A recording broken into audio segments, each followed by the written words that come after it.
একটা রাস্তা খালি ওর হইয়া মন্ত্রী খাটাইছে 15 বছর, খালি লিস্টও নাম দেখাইয়া আমরা খালি বুট লইয়া নিছে,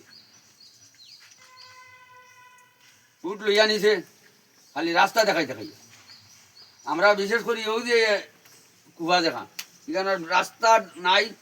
বইয়া আনতে ওটা তাঁতায় আর বইয়া নেওতে গোবিন্দগঞ্জ রাস্তা নিতায়, রাস্তা নাই। সৎসঙ্গ একটু বাগানে আমরা আরে পঞ্চায়েতও দিছে না, বিধানসভায় দিছে না,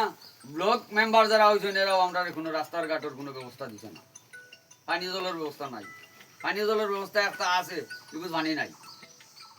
একদিন দেয় না, এও তৈলে মানুষ এখন তার আর বিল নাই। ই সরকার কি পর্যন্ত উন্নত সরকার, দেশকে ডেভেলপ করতে করতে দেশ বেছে, কিন্তু পানির কারেন্টের বিল দিতে পারেন না। প্রত্যেকদিন বিয়ানে অরুণোদয় আর বিয়ালে খালি স্বচ্ছতা দেখার, কোনো জাত উন্নত নাই। আজকু এই সরকারে যে পরিস্থিতি এখন বর্তমানে করে, রাইট পাই এলে মুসলমান আর হিন্দু দিয়া বিভ্রান্ত,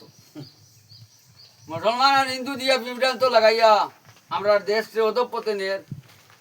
কার হরুতা ঘটা কার বউ ঘটা ওটা দেখার, ওটা দিয়ে আমরা লাগাইয়া তৈছে তো ইয়া আর দেশে বেসের আর তার ঈদ করে,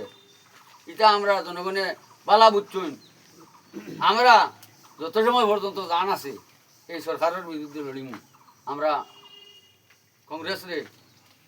কংগ্রেস আমরা রাধি করতি, কংগ্রেস যে কংগ্রেস আমরা হেরো ছাড়িয়েছিলাম ভিডিয়ার বার, আমরা ও কংগ্রেসরে উঠাইয়া ও কংগ্রেসের সরকার হইয়া এই কংগ্রেসরে আমরা দিসপুর পর্যন্ত সর্ব অবস্থায়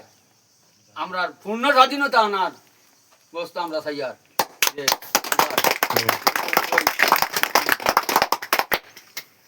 এই বলি আমি আমার বক্তব্য শেষ করলাম। এখন আমার সভাপতি ব্লক মন্ডলের প্রেসিডেন্ট